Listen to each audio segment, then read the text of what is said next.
नमस्कार दोस्तों, स्वागत है आपका। आज के इस वीडियो में जानिए आखिर बेबी महतो ने जयराम महतो का बचाव क्यों किया और उन पर आरोप क्यों लगाए जा रहे हैं।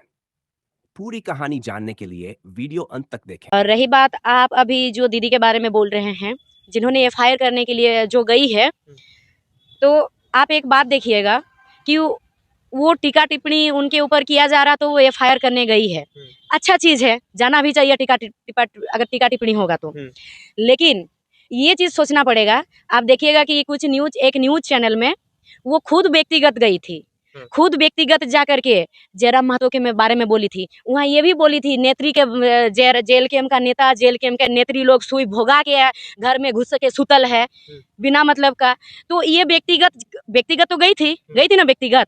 और रही बात सुई भोगा के घर में सुतल है, वो देखने आई थी कि सुई भोगा के घर में सुतल है कि सच में तबीयत खराब है। तो व्यक्तिगत कौन गया था बताइए। जब खुद पे आता है तो आप एफआईआर करने जा रहे हैं महोदया, और जब आपने तो शुरुआत किया था, शुरुआत तो आपने किया, दूसरों को बोला। तो जब आपके ऊपर आ जाता है वही वाला दोबारा रिटर्न, तो फिर आप क्यों जा रही है एफआईआर करने। बाकी आप गई है, अच्छा चीज है, जाना चाहिए, लेकिन एक बार खुद के अंदर देखिए कि इससे पहले हम टीका टिप्पणी किए हैं, व्यक्तिगत गए हैं।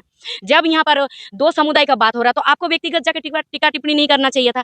आप जब व्यक्तिगत जाके की है तो बढ़िया है, और अगर आप पे कोई दोबारा कर दिया तो आपको दिक्कत होने लग गया। एक दिन अगर अपना समुदाय का आंदोलन हुआ, अपना समुदाय का जो अधिकार था उस आंदोलन में अगर समर्थन दे दिया तो अपना समुदाय का हीरो बन गया। और जब सदन में जाकर के सरना धर्म कोड का आवाज उठाया, तब कहाँ थे, तब तुम लोग कुछ क्यों नहीं बोल रहे थे, ठीक है।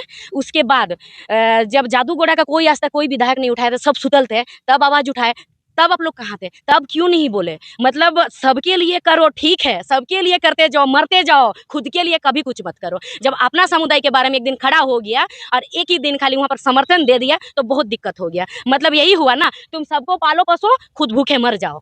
यही चाहता है दुनिया यही चाहता है। और बाकी जो यहाँ पर सरकार पे बैठा हुआ है, जब से झारखंड अलग हुआ है, सरकार किनका रहा बताइए। हाँ, तो फिर इतना शिक्षा से वंचित कौन है, सबसे ज्यादा रोजगार किसको नहीं मिल रहा है, झारखंडियों को, आदिवासियों को। तो उसका जिम्मेदार भी जयराम महतो है। सरकार पे क्यों नहीं सवाल हो रहा है, सरकार पे सवाल होना चाहिए। जयराम महतो पे क्यों सवाल है। जयराम महतो तो एक विधायक होने के नाते उनको जितना समय मिलता है उससे कई गुना ज्यादा बात रखते हैं, तो फिर भी उस पर टीका टिप्पणी क्यों। तो ये राजनीतिक नहीं है तो क्या है बताइए। बाकी सब दुनिया जानता है कि कौन क्या कर रहा है। बिल्कुल सही बात है, देखा जाए, एकदम देखा जाए। हम तो कहते हैं कि देखिए, आप 23 मार्च 2023 का हर एक वीडियो निकाल के आप देखिए, झांकिए, आपको समझ में आएगा। क्यों? क्योंकि उस दिन क्या हुआ था, हम लोग जिस लड़ाई पे गए थे वो झारखंड हित का था, कोई व्यक्ति विशेष का नहीं था, कोई पार्टिकुलर कोई पार्टी का, राजनीतिक पार्टी का नहीं था, कोई समुदाय का नहीं था। हम लोग वहां पर नहीं देखे थे कि ये कौन समुदाय है, हम लोग वहां नहीं देखे थे कौन जाति है, हम लोग वहां नहीं देखे थे क्या, हम लोग ओनली फॉर लड़ने गए थे झारखंडी हित का। और वहां पर लाठी बैठाया गया, वहां पे पत्थर उठा के पीटा गया, फेंका गया पत्थर, लाठी से पीटा गया। और जो पुलिस प्रशासन थे अपना जुबान से गंदा गंदा गाली दे करके पीट रहे थे, तो मरता क्या नहीं कहता। आपके ऊपर कोई पुलिस वाला लाठी बैठाते बैठाते गंदा वर्ड बोलेगा तो बेसहाय बेरोजगार छात्र का जुबान से क्या निकलेगा। और आपका लीडर को घसीटते हुए जब लेके चला गया, ऐसा क्या हुआ था बताइए। जो सड़क पे उतरा, इन लोग को पीटा गया था, इन लोग को लाठीचार्ज हुआ था, इन लोग के ऊपर पत्थर बरसाया गया था, या फिर कौन सा झारखंड हित का था बताइए। ये झारखंड के लिए लड़ाई का था। वो 60-40 नियोजन नीति जो सरकार द्वारा लाया जा रहा था यहाँ पर, वहाँ सिर्फ कुर्मी समुदाय को वहाँ नुकसान होता, या फिर व्यक्तिगत हमको होता, या फिर जयराम महतो को होता, न पूजा महतो को होता, किसको होता, किसी को नहीं होता। यहाँ पर होता पूरा झारखंड को होता। हम तीनों में से, चारों में से, पांचों में से किसी व्यक्ति विशेष किसी को नहीं होता, पूरा झारखंड को होता। उस लड़ाई में गए थे, उस लड़ाई में कहाँ दिखा था। उस लड़ाई में ये जो यहाँ पर बोल रही है, जो सवाल कर रहे हैं, उनको मैं कहूंगी कि सारा वीडियो उठा के देखिए कि किस तरह से मारा पीटा हुआ था, किस तरह से दौड़ा दौड़ा के पीटा गया था, किस तरह से पीठ को लाल किया गया था, किस तरह से सिर को फोड़ा गया था। वो वीडियो क्यों नहीं उठा के देख रहे हैं। खाली जो बोला गया वो चीज उग्र किया गया था, इस चीज को क्यों नहीं दिखा जा रहा है।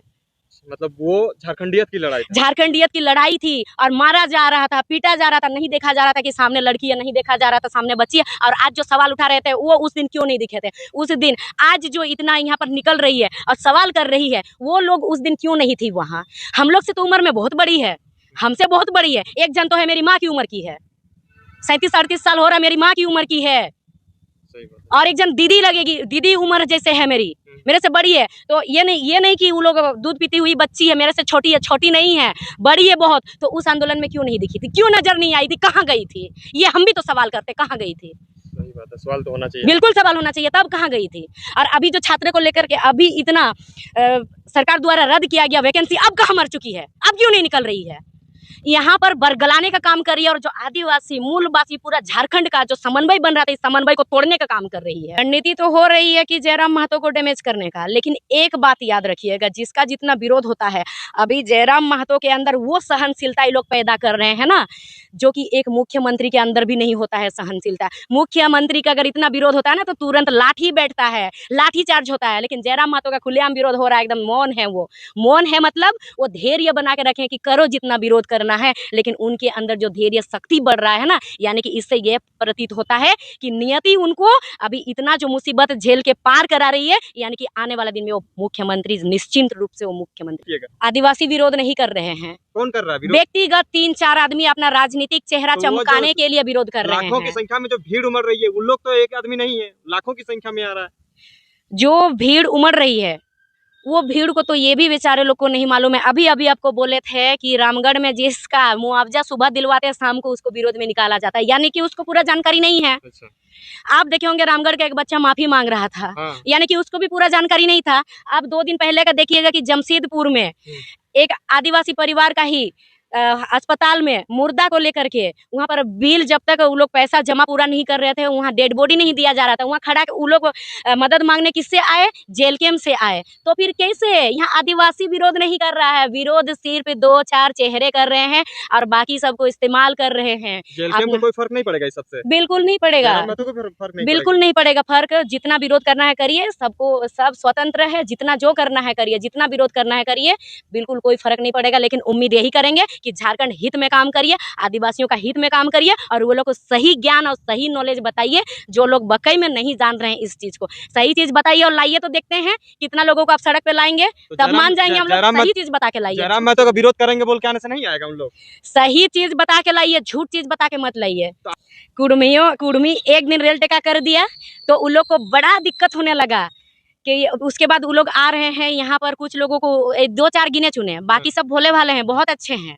जो गांव घर में आप जाके देखिएगा ना, सब आपस में मिलजुल के रहते हैं, सब बहुत अच्छे हैं। ये 2-4 अपना राजनीतिक करने के लिए बाकी सबको जो ला रहे हैं ना, एक दिन रेल टेका हुआ तो इन लोग का पेट में दर्द होने लग गया, ठीक है। लेकिन यहाँ पर फ्लाईओवर बन गया, तब पेट में दर्द क्यों नहीं हुआ? क्यों चुप बैठे, अभी मौन बैठे? कैसे बन गया? ये तो 5th शेड्यूल एरिया में आता है, रांची जिला। तो फिर फ्लाईओवर बिना ये का कैसे बन गया, बिना आदिवासी का सहमति का? यहाँ नगरी वाला में एक दिन गए, हाहाकार मचा दिए। जिस तरह से रेल टेका होने के बाद भी इसको निरंतर आप लोग रखे हैं, रफ्तार में ले जा रहे हैं। नगरी वाला रफ्तार क्यों नहीं ले जा रहे हैं?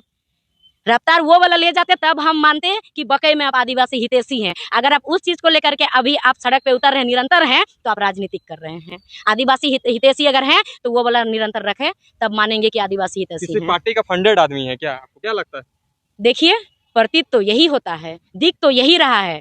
जो इस चीज को सही तरीके से समझेगा उसको यही लगेगा कि कोई तीसरा व्यक्ति है जो सामने नहीं आ रहा है, इन लोग का कंधा पे बंदूक रख के वो गोली चलाने का काम कर रहा है। और देखिएगा कि आप लोग तो पत्रकार हैं, मीडिया हैं, आप लोग को बहुत जल्द इस बारे में पता चल जाएगा, खुलासा हो जाएगा। देखिएगा अपने आप हो जाएगा, ये सब खुलासा करने का जरूरत नहीं है, अपने आप हो जाएगा। क्योंकि आप उसमें देख सकते हैं विरोध करने वाले एक आजसू नेत्री है, जिनका केंद्रीय अध्यक्ष कुर्मी है, ठीक है। आप केंद्रीय अध्यक्ष के साथ देखिएगा, 2 दिन बाद फोटो भी मिलेगा उसका।